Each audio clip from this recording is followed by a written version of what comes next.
Alô, gente, tudo bem com vocês? Eu sei que muitas pessoas estão se sentindo ansiosas nesse momento e por isso a gente criou um espaço seguro para bater um papo sobre saúde mental. Sejam todos muito bem-vindos a esse quadro. Eu sou a Lui e hoje eu vou compartilhar a minha própria experiência, então senta aí pra gente conversar.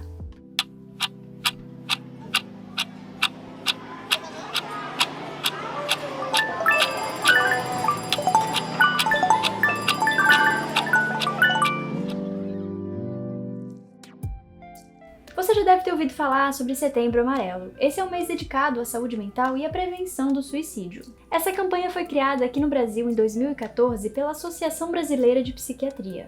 Para marcar essa data, a Sala Online me convidou para levantar um debate sobre saúde mental e eu trouxe uma novidade. Além de ver esse vídeo no YouTube, você pode ouvir esse episódio na sua plataforma de áudio preferida. Todas as quintas do mês de setembro eu vou receber uma embaixadora para me acompanhar nessa conversa. A gente também vai contar com pílulas de sabedoria de uma psicóloga convidada para compartilhar o seu conhecimento profissional sobre o tema. E por que a gente precisa de um mês inteiro para falar sobre saúde mental? Bom, segundo a Organização Mundial da Saúde, o Brasil é o país mais ansioso do mundo e mesmo assim ainda existe muito preconceito e um tabu enorme em relação a esse assunto. Por isso eu tô muito feliz em apresentar esse quadro, mas antes de receber as minhas convidadas, eu quero compartilhar um pouco da minha história com vocês. Eu sempre tive um perfil ansioso, só que eu não sabia disso. Eu sempre achei que eu fosse tímida, introspectiva, insegura, com dificuldades sociais, e tudo isso é verdade, mas é diferente você ser uma pessoa introspectiva e você ser uma pessoa ansiosa. Na escola, eu nunca me sentia confortável para fazer uma pergunta, para me manifestar de alguma forma, para pedir para ir no banheiro, para apresentar trabalho, enfim, tudo isso era muito complicado. Eu preferia, por exemplo, fazer uma prova muito difícil a apresentar um trabalho na frente de todo mundo. Eu também tinha dificuldade com as interações sociais, tipo quando eu ia na festa de aniversário de algum colega, ou quando eu tinha que falar com pessoas desconhecidas, sabe, pedir informação na rua para uma pessoa que você não conhece, eu nunca consigo fazer isso. Pedir uma comida no restaurante, falar no telefone, tudo isso era bem difícil pra mim, só que eu achei que isso fosse só uma grande timidez. E ninguém também nunca identificou que eu tava passando por uma dificuldade, até porque eu sabia esconder muito bem. Ou seja, muitas vezes eu guardei todo esse sofrimento pra mim. E eu acho que eu naturalizei essas dificuldades porque eu pensava que era só o meu jeito. E realmente é o meu jeito, eu não quero mudar a pessoa que eu sou, mas eu acho que se eu tivesse tido um suporte mais cedo, talvez eu tivesse passado por essas experiências com menos sofrimento. Apesar dessas dificuldades, eu fui levando a minha vida, eu fui pra escola, eu fiz faculdade, eu andava de ônibus todos os dias e eu convivia com as pessoas. Mas a primeira vez que eu acho que eu tive uma crise de ansiedade foi quando eu tinha 16 anos.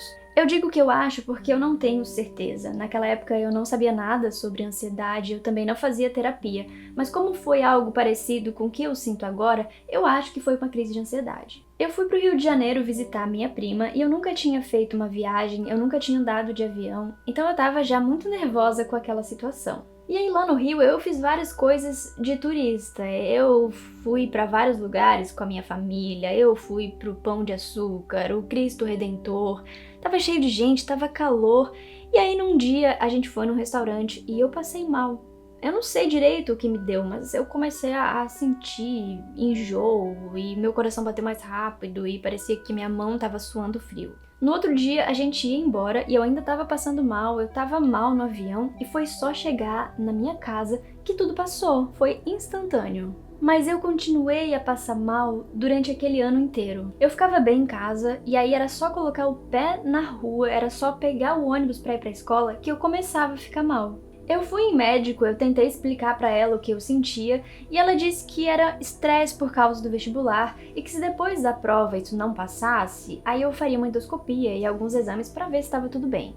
Eu passei no vestibular e eu fiquei 3 meses em casa esperando as aulas começarem e isso diminuiu muito a minha ansiedade, então passou aquele desconforto. Eu entrei na faculdade e eu levava uma vida tranquila, mas às vezes eu tinha alguns picos de ansiedade. Teve uma vez, por exemplo, que eu tinha que apresentar alguns trabalhos num evento e eu fiquei tão nervosa com aquela situação que durante o almoço na universidade eu comecei a passar mal. Eu não sei direito o que aconteceu, mas o mundo começou a girar, eu fiquei ansiosa, meu coração parecia que batia de um jeito diferente e eu tava com a sensação de que eu ia morrer ou que alguma coisa muito séria estava acontecendo com o meu corpo.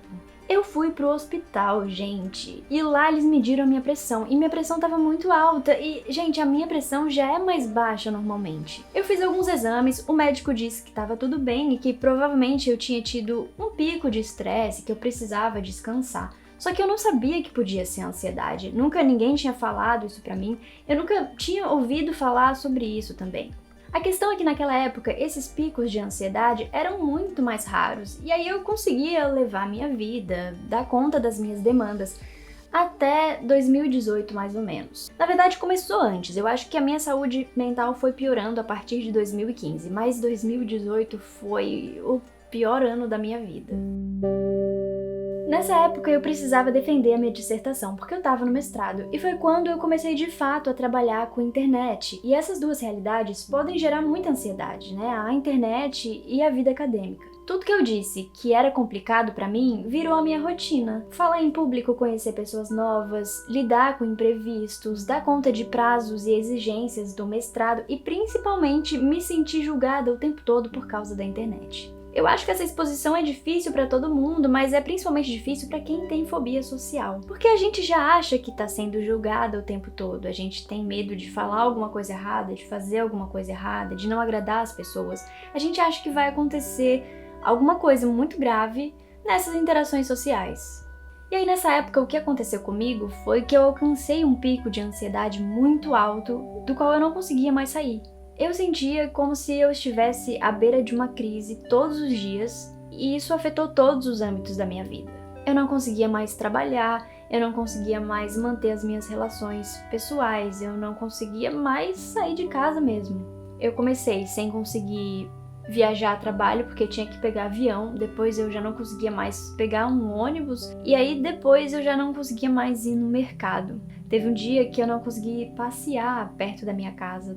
E aí eu fiquei muito assustada, sabe? Porque eu pensei que realmente alguma coisa estava muito errada. E aí eu entrei num período depressivo, porque ou eu estava muito ansiosa, ou eu estava anestesiada, assim, sem sentir nada. Era como se eu fosse espectadora da minha própria vida, como se tudo tivesse perdido a cor, o sabor, o sentido. Eu já não sentia prazer em fazer nada. Eu não ouvia mais música, eu não tinha interesse em assistir uma série, eu não tinha vontade de comer nada, assim, eu tava só vivendo no automático mesmo. E mesmo assim, eu ainda tinha que escrever a minha dissertação e eu ainda tinha que trabalhar, eu tinha que dar conta das minhas demandas. E aí tudo isso começou a afetar a minha saúde física também. A saúde mental é mais do que a ausência de um transtorno mental. Ela é um estado de bem-estar físico, psíquico, de todas as áreas, onde a pessoa consegue trabalhar, fazer coisas em sociedade e viver bem, mesmo com todos os seus desafios. Uma das formas que a gente tem de cuidar da nossa saúde mental é o autoconhecimento. Conseguir nomear o que a gente sente, colocar palavras e perceber o que nos faz bem e o que nos faz mal. Existem vários locais que fazem atendimento gratuito para a saúde mental. Vou falar de alguns deles para vocês. E existe o CVV, Centro de Valorização da Vida, que funciona 24 horas por dia, 7 dias da semana, com pessoas prontas para escutar o que você precisa falar. Quer desabafar? Liga no CVV número 188 ou entra no chat www.cvv.org.br e busca a ajuda que você precisa. Existe também o Mapa da Saúde Mental, um site que te mostra tantos locais que você pode buscar virtualmente, ou seja, que fazem atendimento online, como atendimento presencial, através da sua geolocalização ou do seu CEP. Então ele mostra, perto de você, aonde existem serviços de saúde mental gratuitos para você saber onde ir. Existem também os CAPs, Centro de Apoio Psicossocial. O Centro de Apoio Psicossocial, ele é o atendimento gratuito do SUS, pelo SUS, em psicologia e psiquiatria. Clínicas e escolas de psicologia também têm atendimento gratuito. Então, olha, aquela desculpa de que eu não vou buscar um profissional da saúde mental porque é caro, você não pode mais dar. Vai atrás que tem ajuda disponível para você. Enfim, chegou um momento que eu percebi que eu realmente precisava de ajuda. Eu não ia conseguir sair daquilo sozinha.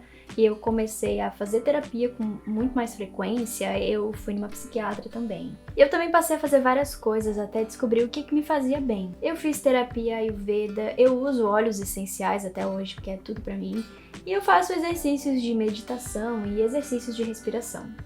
E eu percebi que aos poucos eu tava me sentindo melhor. Foi um processo longo, mas eu fui observando essas melhoras. Eu tava conseguindo retomar as minhas atividades, ainda era um esforço muito grande, mas eu já tava conseguindo fazer as coisas. Eu voltei a trabalhar, eu voltei a viajar, a trabalho. Às vezes eu não conseguia, sabe? Às vezes eu não conseguia sair de casa, mas aí eu respeitava esse momento e no outro dia eu já conseguia sair. E eu percebi que eu fui voltando a sentir prazer nas coisas. Teve um dia que eu me peguei cantando no chuveiro, aí outro dia eu tava ouvindo uma música e eu comecei a dançar e, cara, eram coisas assim que eu nunca mais tinha feito. Pode até parecer pequeno quando a gente fala, mas isso tem um impacto muito grande na sua vida, sabe? É quando você deixa de fazer algumas pequenas coisas que significam um bem-estar. E aí quando você começa a retomar essas pequenas alegrias, é indescritível assim a sensação. Teve um dia que eu saí do avião, porque eu tinha ido trabalhar em São Paulo, e aí quando eu desci, tava chovendo, e eu fiquei pensando que eu consegui sair de casa, consegui pegar um avião, consegui trabalhar, e parece que eu tava sentindo a chuva pela primeira vez, sabe? Como se eu estivesse sentindo a chuva no meu corpo pela primeira vez, e aí eu chorei, bem emocionada mesmo. Isso foi mais pro fim de 2019, e aí veio 2020 e com ele a pandemia, e aí eu fui obrigada a ficar em casa de novo.